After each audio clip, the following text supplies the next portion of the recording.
Hi guys, welcome to Classic TV Facts and Trivia. Thanks for being here. Today's video is on Russell Johnson, who played the professor on Gilligan's Island, and the high price he paid for starring in that show. Being labeled as one thing your whole life can get tiring. Yeah, to be well known can be an envied position to be in, but it can also be a limiting for people to look at you and only see you as one thing. It seemed to be the situation for a majority of actors in the main cast of Gilligan's Island.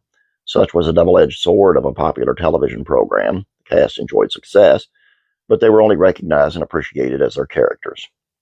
This had to have gotten old fast, especially after 1967, when the show was unceremoniously canceled. But just because Gilligan's Island was over didn't mean that the cast members' careers had ended, or did it?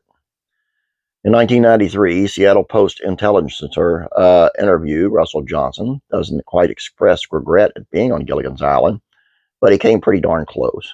Johnson played Roy Hinckley, more commonly known as the Professor, whose intelligence left itself well to creating certain inventions on the island that have led to some of the most memorable moments on the show. Knowing that what I know now, that it cost me roles long after the show went off the air, I think I would have gone in another direction. It wasn't that the Professor was a bad role, simply that it was a role that would follow Johnson around for the rest of his life, especially in casting office. I was so connected with the character that they'd look at me, shake their heads, and say, "That's the Professor. The public won't believe him as anyone else," and give the role to another guy, he said. It was a difficult time. I was just quite distressed at the way my career was or wasn't going. Luckily, Johnson was able to find success in another sphere by leaning back into Gilligan's Island. He wrote a book about his time on the series entitled Here on Gilligan's Island, the Professor's Behind-the-Scenes Guide to Gilligan's Island.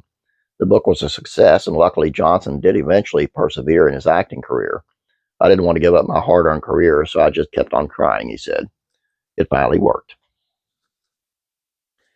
I don't understand how that works, because some people get typecast, and then there's others who you'd think be typecast and would never get another job doing anything, but they do fine. Like say Carol Connor did fine. Andy Griffith did fine after a while.